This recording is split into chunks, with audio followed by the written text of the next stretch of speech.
Last podcast on the left is all about the facts. So when Southern New Hampshire University came on as a sponsor, it was time to do some research.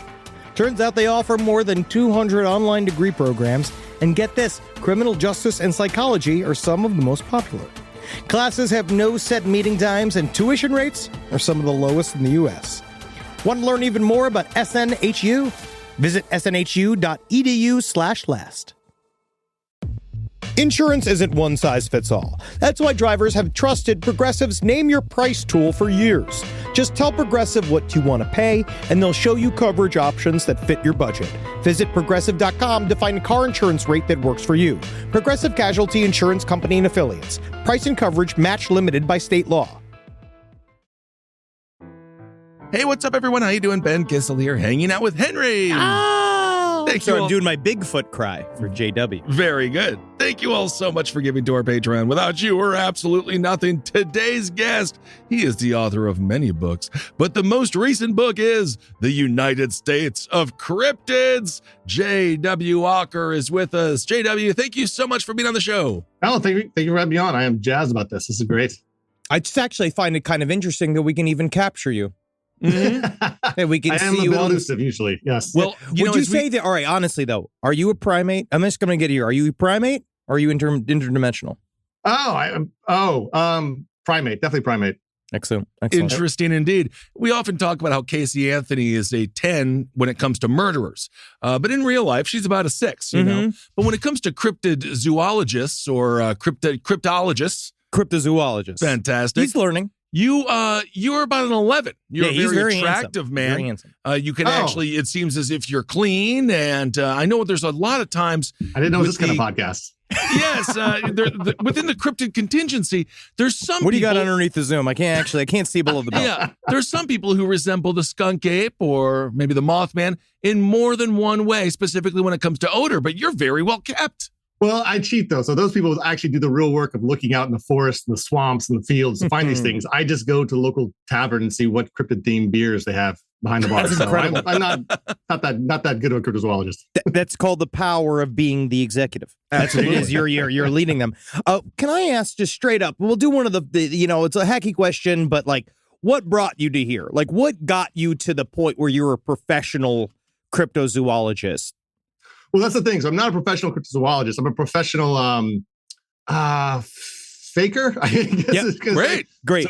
So I basically chase oddities. Anything weird I want to learn about and write books about. And it could be anything. It could be paranormal stuff. It could be art installations. You're like an expert on Edgar Allan Poe as well. Exactly. Yeah. So I spent a year of my life tracking down every site, building, piece of him that still existed on the planet, everywhere he lived. So yeah, it's just something weird and different, and not me in a cubicle and whatever bored.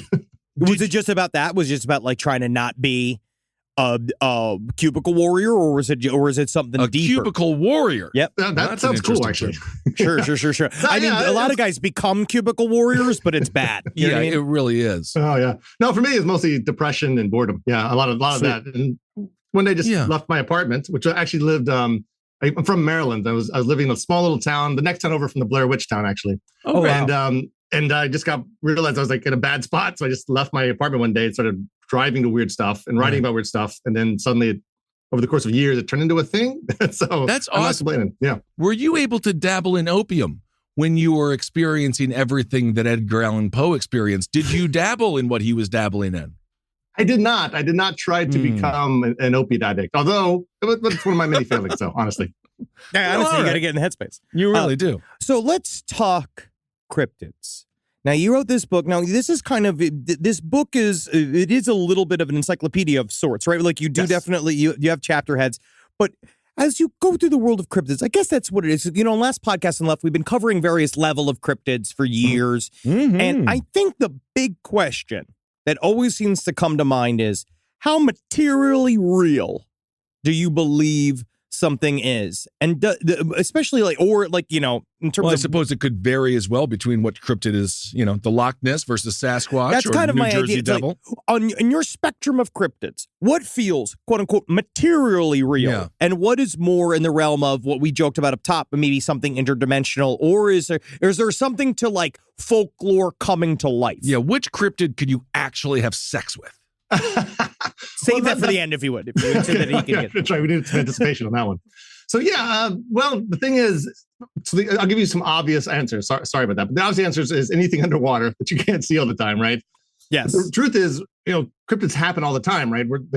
The Kraken, right, was just a mystery that nobody knew about, and then suddenly now we have giant cephalopods in tanks in the Smithsonian, right? So that's a real one. The gorilla was a cryptid at one time. Like there was rumors of this giant, hairy, dark creature in jungles that nobody believed until in most of the world. Obviously, some people knew about it until somebody went and found the pelts and found some skulls and brought it back to the rest of the world. The platypus is my favorite one, right? That's another one that was a rumor that nobody believed except for some people in this island down the corner of the world. They found a body, brought the body out to the rest of the world, and the rest of the world was like, this is not real. You made this. Right. They sewed a duck's bill into a beaver's body. So they actually had to get a live animal for them to believe that creature existed. So those kind of cryptids do exist. Like the actual, not, because the definition of a cryptid is an animal that mainstream science doesn't accept as real or is real anymore. And that happens all the time. So they do exist. Now, the more fanciful you get, right, then you get to the range of extremely plausible biological entities, right? These are giant primates, right? Because all of us are primates right here, so they exist. We know primates exist. Yes. You just make them a little bigger, a little hairier, and throw them on the forest, and that doesn't stretch your imagination. Right. Then you go all the way to a snallygaster, then you're kind of stretching your imagination a bit. So it's a nice little spectrum, which makes it a lot of fun. Now, what's a snallygaster? You don't know a snallygaster? No. Yeah, educate him. Oh, snallygaster. This is a good one. This is one from Western Maryland. So snallygaster looks like a chicken and a dragon mated and is choking on an octopus. So it's got a beak, it's got tentacles coming out of the beak, it's got wings, leathery wings, and it's just rumored to fly around, Western Maryland. And I think the biggest story about it is the most known one died in a giant vat of moonshine. It just got caught. The smell was good, went down there, got boiled. And then the moonshine police, or whatever they're called, came in and blew up the entire place to remove evidence of the body. That's fun as hell. Yeah, that's because that's the idea. They were like, well, you would have seen one.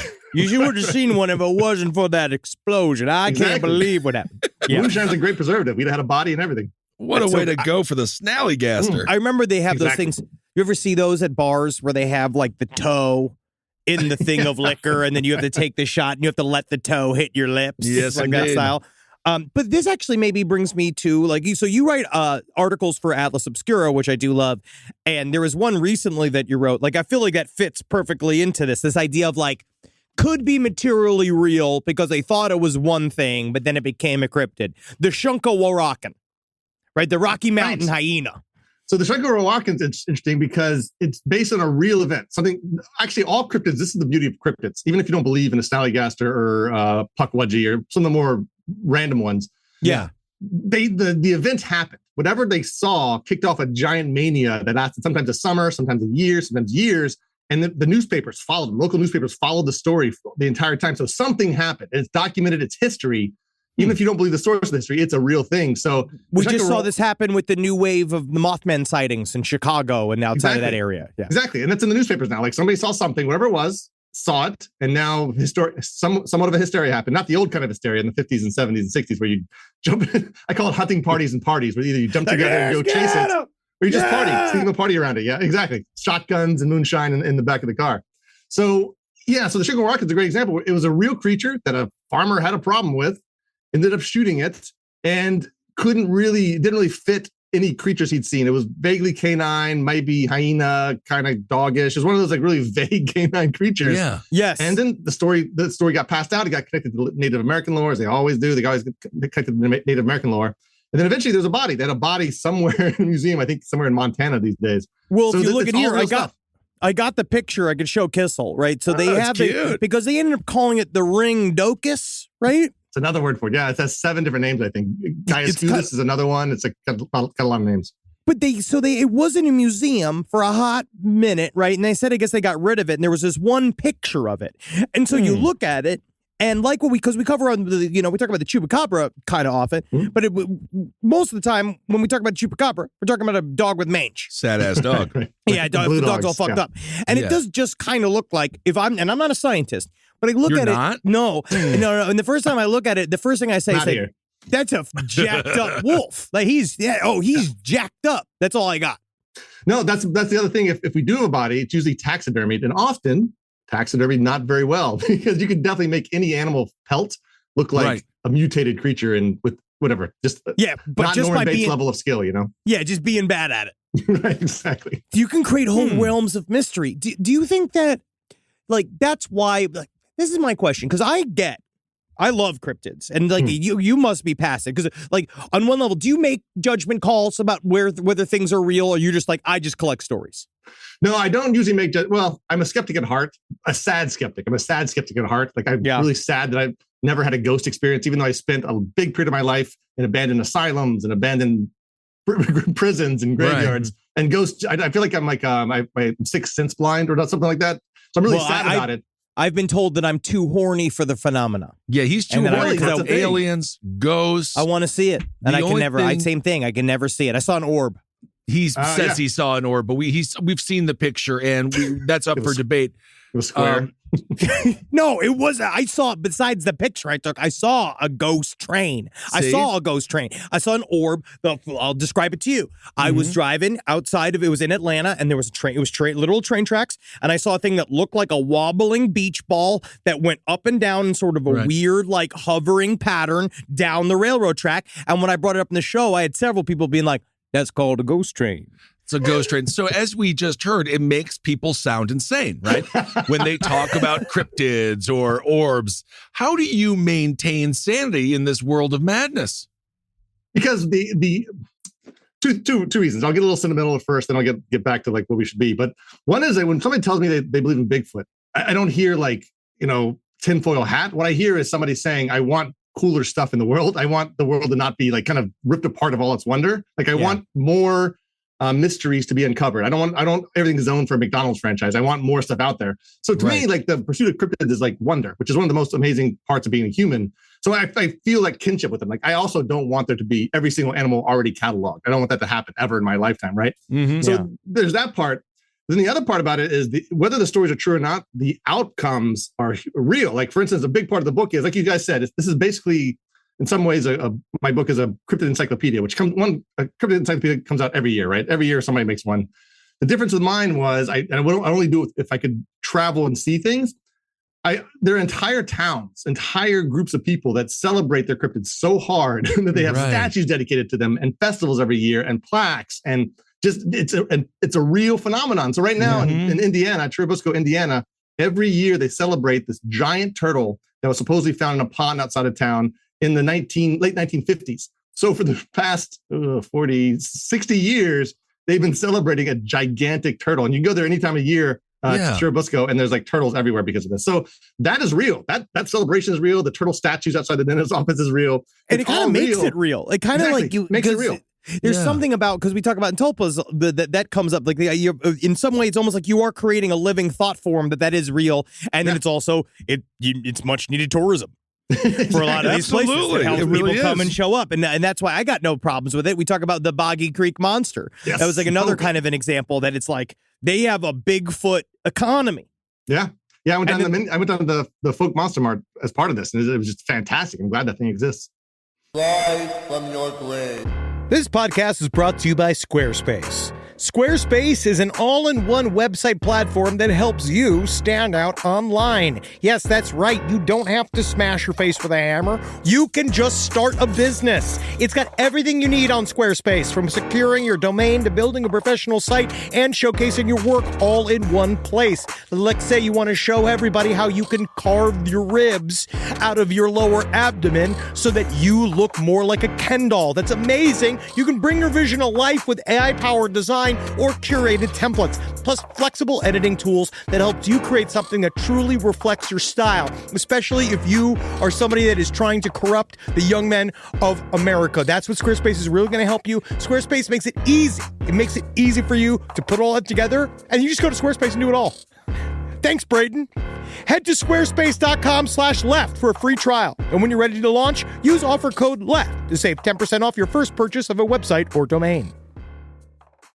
Summer means freedom. And for adults, summer means work next to freedom. But thanks to Mint Mobile's summer sale, it can almost feel like the work is playtime for the adults. Right now, all of Mint's plans are $15 per month, even unlimited. Free yourself from Big Wireless and switch to Mint Mobile for high-speed data and coverage on the T-Mobile 5G network. It's so well connected, I could call from anywhere, deep from well within my bunker, where my AI-fueled robots slowly but surely toil for me, but I know for a fact I'm saving money on my phone plan. Or up above, where I'm training all of my giant Amazon female warriors who will fight in bulletproof mesh. Also, honestly, Mint Mobile's really cheap and it's really reliable, so you should use it.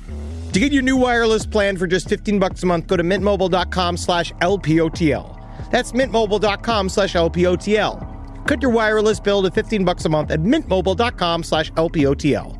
That's it. There's no catch. Upfront payment of $45 per 3 months, $90 for 6 months, or $180 for 12 months. Plan required, $15 per month equivalent.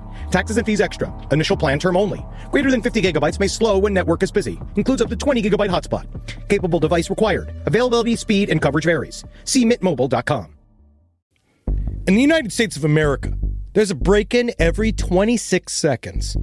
That means somewhere, right now, an intruder is getting closer. The problem is most security systems only alert you after a break-in has already started. That's too late. Choose SimpliSafe to secure your home. Using the Outdoor Camera Series 2 and advanced AI alerts, SimpliSafe's US-based live agents identify threats on your property and help deter them, stopping crimes before it starts. That's real peace of mind. They've got a really great security system that make sure people don't get in your house where it makes a big noise. And to me, that's a big deal for me, is that it protects all of our yelling with a siren in our studio, which is one of the most important things that can be protected. I don't care if thieves come and kidnap us. I don't care if marauders come and steal our staff and bring them to another country against their will. As long as our words aren't affected, as long as our precious data isn't affected. And SimpliSafe does that. And for that, I say, God bless you, SimpliSafe. God bless you. God bless you, SimpliSafe. God bless you. Experience greater peace of mind with SimpliSafe, now available with an exclusive discount for our listeners. Right now, you can get 50% off your new system by visiting simplysafe.com/LPOTL. That's half off at simplysafe.com/LPOTL. There's no safe like SimpliSafe. Well, so I believe there's maybe I'll throw this at you. All right? Let's say tantamount. I'm using the word tantamount, right? In Bigfoot, what? I don't know. Yeah, why? I don't know. Bigfoot, let's say it's real. Let's say it is real, or the idea of giant apes are real that are hidden. How do they stay hidden? Like, what is is there a thing where do you really sit and is that your goal to hammer out whether or not something's real or not? Would you want that? I know you're saying you want to keep the mystery alive, but is there that in the pursuit of making it real? How did this start with tantamount? I don't know. But it's how did you where do you sit with that? Because I think a Bigfoot's of all of the cryptids, it's well, that sounds most quote, like you said at the top, plausible. It sounds like a thing that could be real. So the question is, how they hiding? How they hiding? Yeah. I hope it's because the world is bigger than I think it is. There's part of me thinking there's no way they're hiding, right? But I'm hoping that it's just a bigger world than I really think it is. A forest is massive. I don't really understand how big, whatever, the forest out in the Pacific Northwest is. But the weird thing about that is there's been a Bigfoot sighting in all 50 states, right? At least one. That includes tiny Delaware and tiny Rhode Island and Hawaii out in the middle of the ocean. So those kind of places, I'm I don't know if you can hide a Bigfoot in Delaware. Maybe you can. I don't know. But hopefully you can hide one in Appalachia, right? That's an undiscovered country. I hope we haven't explored all of that. But I assume the world's gigantic. I hope it is. It might not be, but that's how I would say it. It's just big. What do you think? What does the cryptid tell us about the region? Obviously, Pacific Northwest, you got a lot of trees.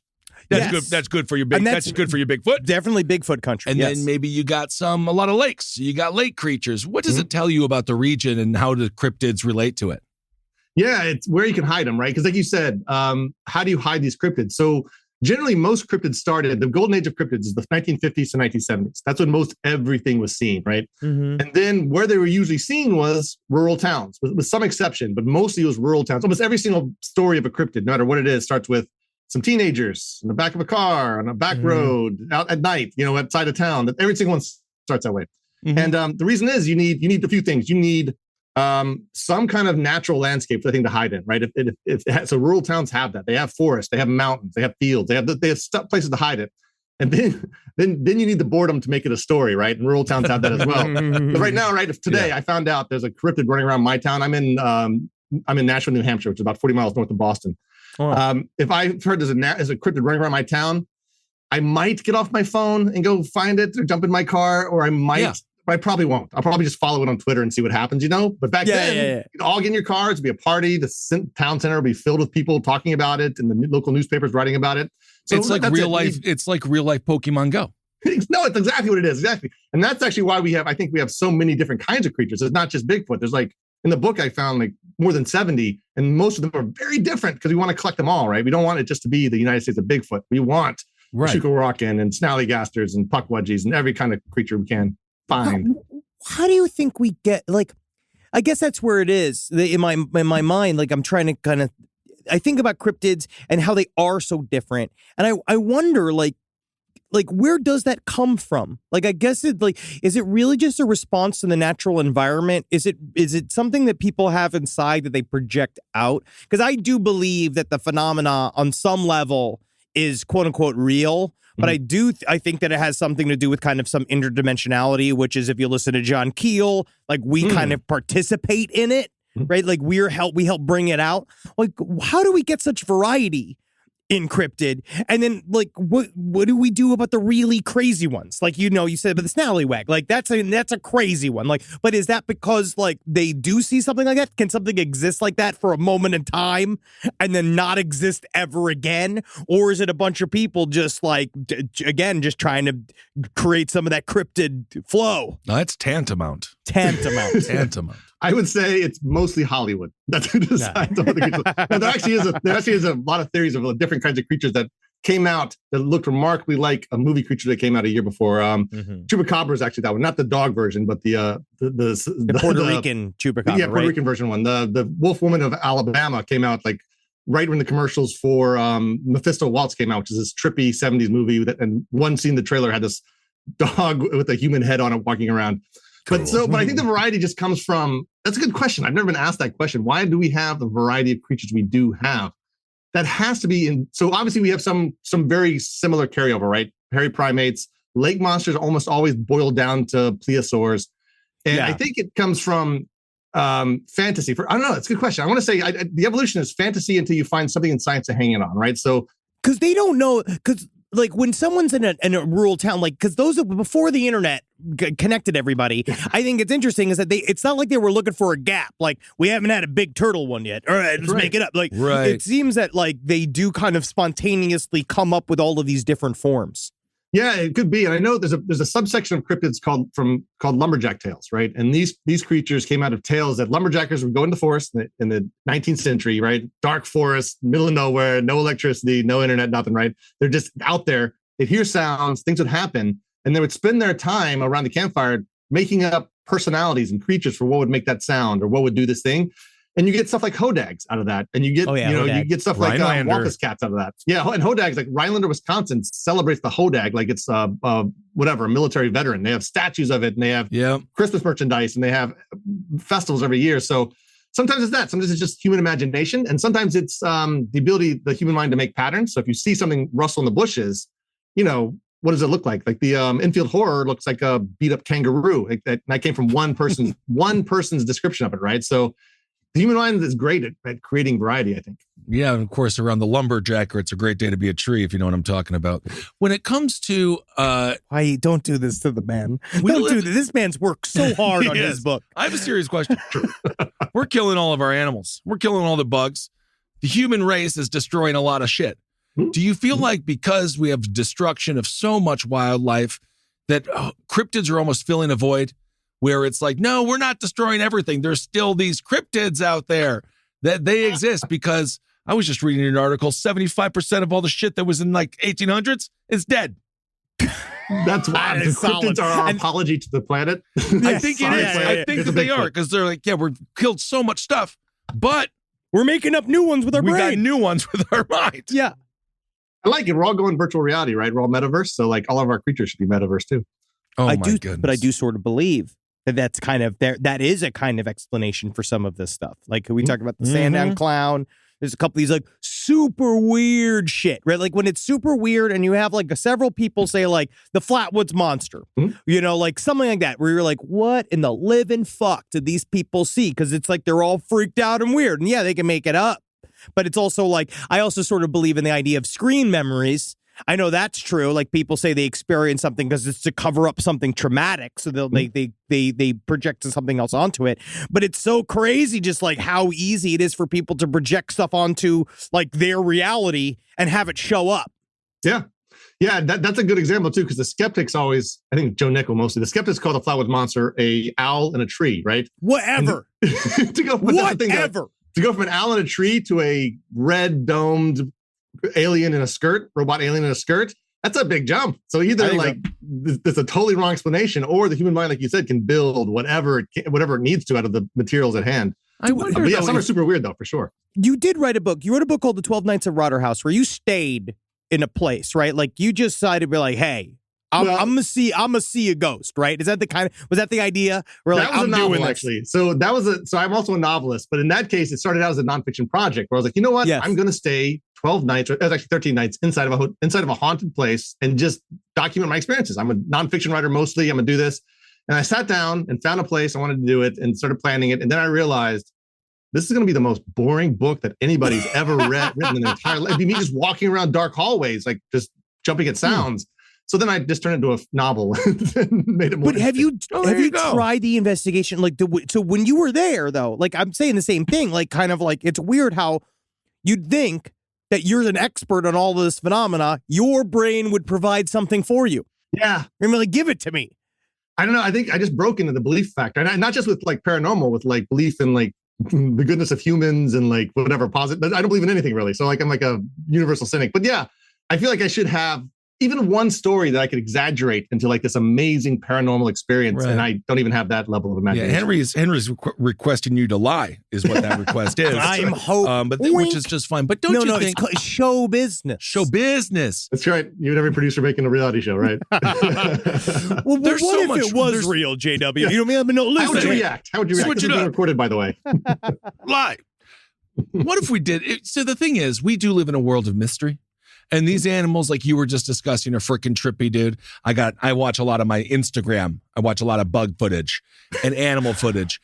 Do you think isn't that something? But do you think if we actually saw the Mothman, how long would it take before we're like, yeah, that's the Mothman. Let's move on. It's boring. Oh, seconds. I call that the curse of cryptozoology, or the curse of the cryptozoologist, where you study this thing your entire life indirectly, right? Through footprints and tails and eyewitnesses and those kinds of things, never getting your hands on a body. You finally find it. You're like, look, I found the Mothman. And then zoologists and anthropologists come in and say, thank you, that's ours now. And suddenly it exists and it's not yours anymore. It's not a cryptid. Once you discover it, it's not a cryptid. So like it just stinks. It becomes really can't. Nothing. You can't discover it. You can't catch a cryptid. You cannot catch a cryptid. Literally. No, and here's a policy question. You know what I see a lot? Here's a tantamount. This is a policy question, right? What institution does he have policy on? BFRO. Right. Okay. Right. You might need to talk to my lawyers on this one. Yeah. This is policy, JW. Do you know BFRO?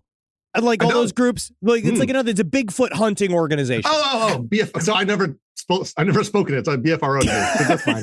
Yeah, I'm sorry. BFRO. You're not cool like I am in the circles I run in. You know the lads down in BFRO. So sad. Yeah, but BFRO just sounds like a place in Wisconsin where a bunch of fat dudes hang out. Yes, it is. It is. But so they talked about they had a reaction to Oklahoma. Came out and they said that it's okay to hunt Bigfoot. Right? That was like a thing. They get this set up as Bigfoot. Like, this is my thing. If we're seeing, I really mean this. Like, how do you feel about shooting Bigfoot? That's not nice. It's not nice, but I do want a body. I want a body really bad. Yeah. So I might if I had morals, I might bend them a little bit for this one because I want to see one. You're going to end up like that doctor in Minneapolis who shot that fucking lion, dude. And then everyone's going to protest you, and they're all going to be like, why'd you shoot Bigfoot? That was the only one left. That's the thing. I'm okay with shooting the first Bigfoot. You can't shoot the second Bigfoot, though. Just the first. The second Bigfoot needs to be on television. Well, this is why it's hiding. This is why they don't want to be found. They're horrified of us. Yeah. No, I want to ask them what they think about the Ukraine conflict. And then I want to get them canceled. Oh, that's what we'll do is we'll get Bigfoot canceled, and then he'll be on the show. Oh, that'll be great. Do you think the sea or the center of the earth holds more cryptid life? Oh, the sea has to, right? For some reason, the sea won't stop making creatures and won't stop making the most terrifying creatures on the planet. It just won't stop. Like every time they find something new down the Marianas Trench, the thing looks like a nightmare. Whether it's a vampire squid or things you've never even heard of. It's terrifying down there. So I'm pretty sure they're making it down there in the ocean. All the elements of life are down there, right? The first person to see an octopus must have been scared, huh? Absolutely. I would have been, unless you'd been like, that's a lot of arms to eat. That's right. Who's the first person to eat one? That's for sure. Yeah, I mean, I ate a whole octopus once. I went to this restaurant. You tell this story. I've heard this 1,000 times. I hate this fucking. He ate an octopus brain and he got sick. He got really nauseous. It was very big. It was a big floppy thing. I can see why people. Did it taste good though? No. I like octopus arms, but then it turned me off of octopus altogether. And then my wife said I can't eat octopus anymore because they're too smart. And I said if they were so smart, why are they in the fucking tank? Yeah, that documentary killed a lot of our hors d'oeuvres, unfortunately. Yeah, a lot of pulpo went down because of that. Now, you've searched for a lot of cryptids, but if you found the most elusive cryptid of all, it's called love. Yeah, that's a good question. But again, I'm a cynic, so I don't know if that one exists. I'd probably find Bigfoot before I found love. Yeah, I say that as a joke because my wife is somewhere in this house. And yeah. Well, I heard her scream. I just heard her yell. Just because you're married, it doesn't mean there's love there. Ooh, that's valid. Sad. That's sad. super, it's true, though. Valid. Wow. I felt that, dude. I felt that right here. Yeah. Look at the queen. Dead. That's also a cryptid. Dead. Well, that plays into when it comes to community. I was watching this documentary on flat earthers where ironically they prove the world is round. But one thing that stuck out to me was that these people are exceptionally lonely and they all got to get together and they'd be like, Earth is flat. But really it was more about like these hors d'oeuvres are good. Do you feel like the cryptid community, it's, that's like, how big of a component is just that, the human connection when it comes to cryptid zoology? I look for a Bigfoot, but the most important thing were the friends I found along the way. Exactly. It's true, right? So like most fringe things is full of outsiders and misfits, right? Looking for connection, including myself. I include myself in that group. Mm-hmm. And it's so funny when you go to a cryptid festival or a cryptid convention, these people mostly aren't giving scientific papers on whether Bigfoot exists or not. There's some of that there, but most people are there to party. They're party. If you know the word hodag, you're a friend of theirs. They'll party with you. They don't care if you believe it or not. They want to draw it. They want to wear a shirt with it on it. And they just want to like party with people who aren't, sitting on the sofa watching football on Sundays or going to the golf course on Saturdays. They want something else. And that's why they're awesome people. Like, again, they're just different. I'm always looking for different people. And so that's why I try to like hide out in these circles. Hodag is a great name for a football team. It really is. The Washington Hodags. That's what they should have done instead of those freaking Commanders. When you hang out with a lot of these other cryptid hunters, because so you're a journalist and a researcher, and like that's kind of what you are. But when you meet the hunters, like what's the difference between you and them? Like, do you view them like as you said, like they're doing the dirty work, and you kind of like collect the data afterwards, or like do you were like, well, that's a step too far, or do you see yourself in a couple of waders at Loch Ness like anytime soon? Yeah, like, have you ever joined them on their journeys? I have not. I have an aversion to dirt under my fingernails. It really bothers me. And so I would do it. I didn't get a chance. So a lot of the book is written like some of the pandemic, post-pandemic, when everybody was like, you never knew what you could do. Honestly, what you're allowed to do or not do. So I didn't get to go. A lot of the festivals were canceled, and it was like a massive time. But I would do it. I would go out. I compare cryptid hunting, like literal cryptid hunting, people that go out in the wilds, to fishing. It's really boring. You can get something that's peaceful. You're out in the woods. That's nice. But at the end of the day, you're kind of standing in a spot most of the time. So, which is, again, that's real research. You sit there that's why in the paranormal world, some of the shows are funny because they go for like 6 hours and then they find everything. Real paranormal investigations would last years at one place, right? So it's just, they sound exciting. Let's go hunt Bigfoot. But in the end, you're just camping. At the end of the day, you're just drinking in a tent. It sounds fun. Honestly, I actually would rather do that than fishing.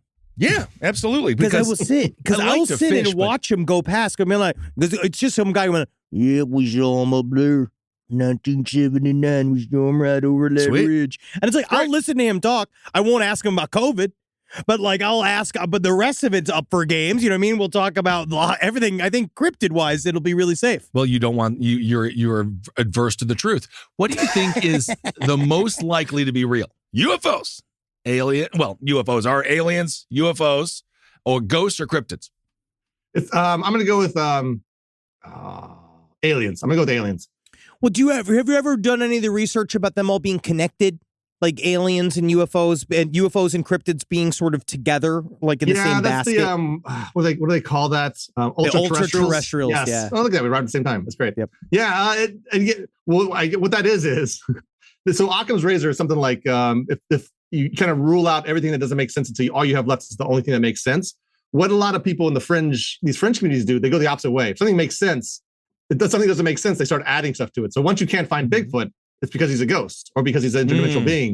And then once you can't find proof, you can't find the Roswell crash pieces, you're like, oh, maybe UFOs are part of that phenomenon too. Until you get to John Keel land, and you're just like, everything is hard to understand because everything is part of this weird phenomenon. And you kind of live there because there's no proof there. It's a fun place though. I like that place a lot. It's very fun. Yeah. You just need some weed tincture really helps. I'll tell you that. It does. So that's kind of that connection that I think is a last gasp at asserting everything exists.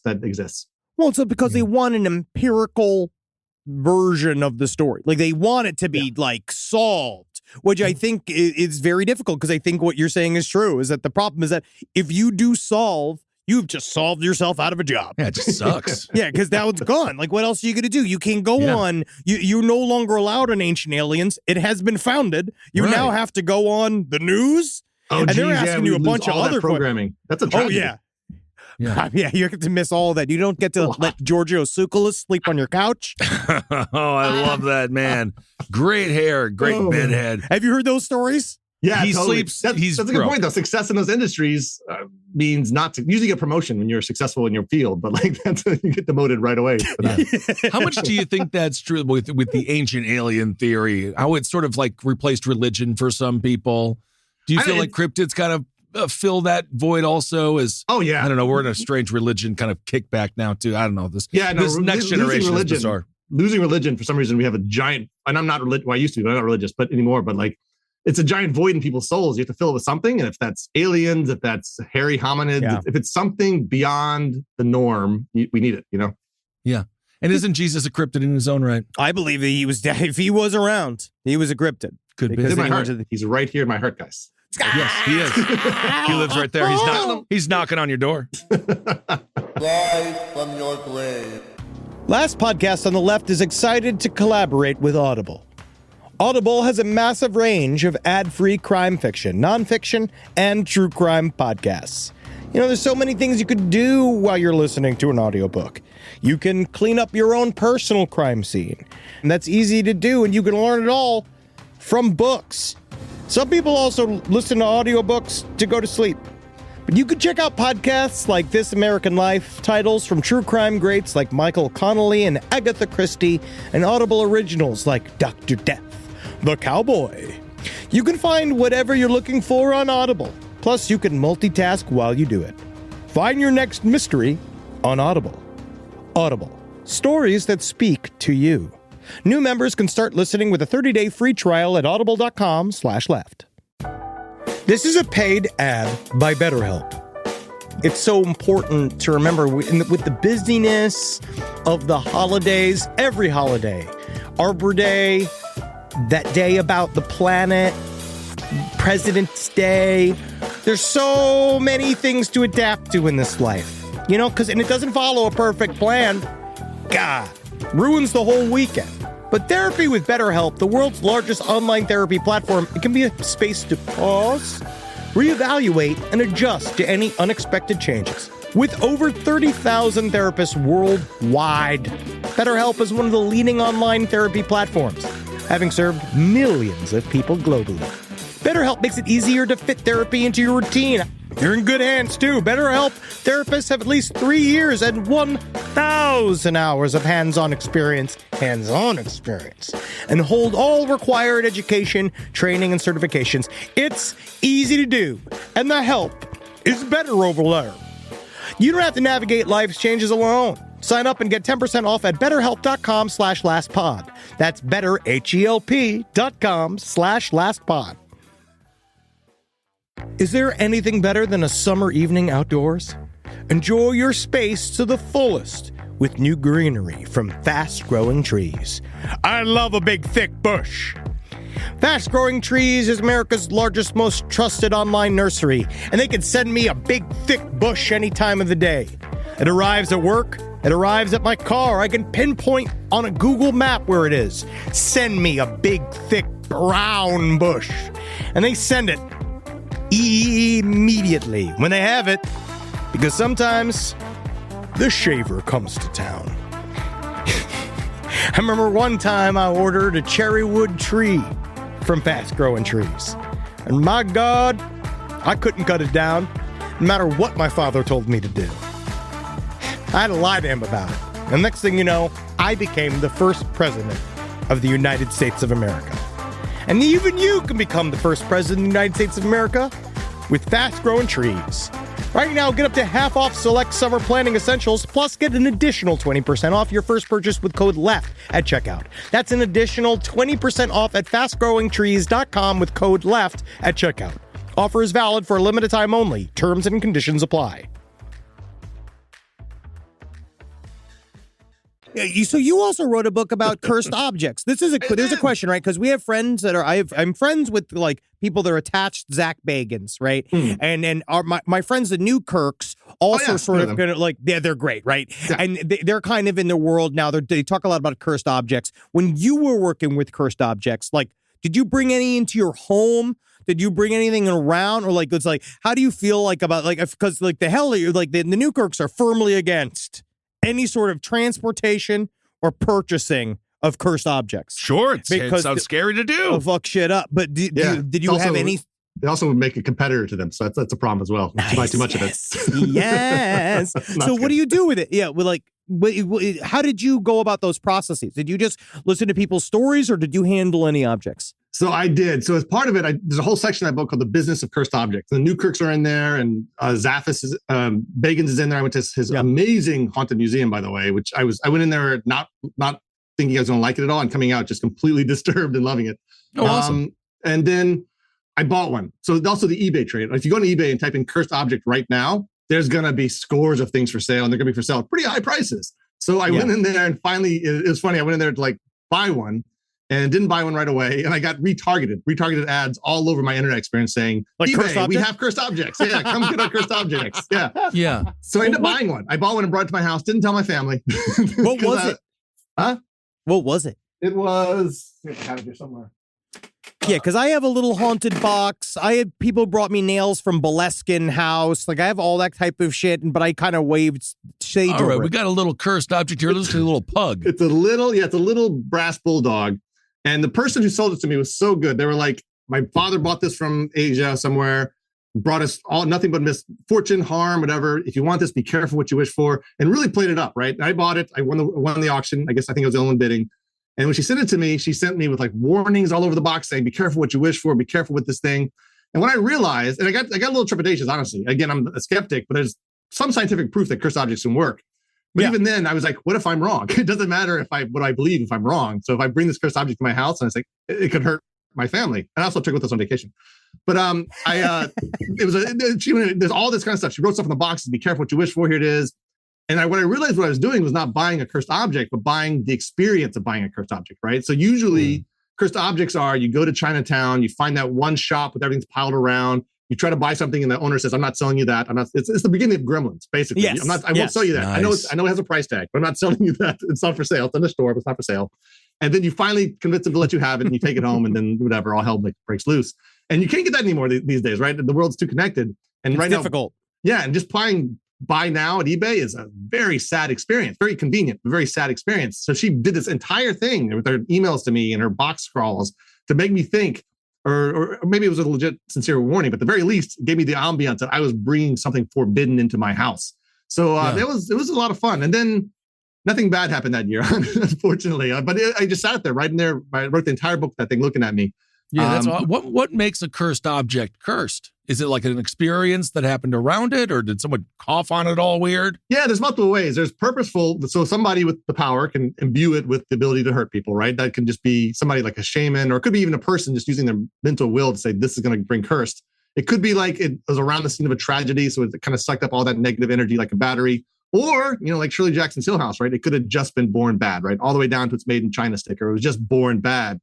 So those are kind of the three ways I discovered that a cursed object is cursed. So, sweet. And then of course there's like the scientific version of a cursed object. The nocebo is basically if you think something's going to harm you, it'll harm you. We're able to trick our bodies into being harmed. Just like a placebo, we can trick our bodies into being healed. Right. The exact opposite is also possibly true. Yeah. That's very interesting. But so did you find in your searches, they were like, well, this sounds cursed as hell. Like this was like, was there one of them or any of them that you were like, well, there's something here. They obviously believe it. Mm-hmm. Well, my favorite example, and this is also going to be a very boring example because I know you guys probably know it, is the Hope Diamond. I grew up in the DC area, and that was like my local museum, and I was always like going there. But this thing has an actual provenance of hundreds of years old. We know exactly where it was at a given time, and it was surrounded by tragedy the entire time, like documented tragedies, not just like kind of legends that nobody has documents for, documented tragedies. So, and it's the perfect cursed object, right? It's small. You could lose it. You can actually slip it in somebody's pocket. It's expensive, so it's only beautiful too. It's got like an allure to it. Yeah, and it's across the world. It's been in the hands of monarchs. That one has the most legit story in the world. And now that it's in the Smithsonian, or it has been for decades, you can blame all the ills of the country on it for sure. Excellent. You know what? I'm really catching a theme that I really appreciate, which is you're trying to examine and live in a world that, like, as you said before, with your cryptid kind of like your theme, it's like you let mystery in. Let's look for the mystery and not necessarily like dig it up, but kind of like be in it, experience it. Does it make the world better at the end of the day? And honestly, a lot of this stuff does. It makes the world more interesting. It gives people stuff to do. It's like, again, very few of us are happy with just making our lawn nice every single day. There's something more interesting out there. Absolutely. And that's another, the lawn gnome. The lawn gnome. One of the more famous cryptids out there. Yes. There's an entire town dedicated to gnomes in Minnesota. It's just all over there, like the park in the middle of town. They add to it every year. It's like their cryptid. That's cute, scary. though. Scary. That's kind of fun, though. I like that. Gnomes have always kind of freaked me out. Dolls. Yeah. Do you think that Edgar Allan Poe, and then you wrote that whole thing about Edgar Allan Poe, what was the mystery there? Was there anything or was it kind of just a sad truth of what it takes to be a lonely, weird author?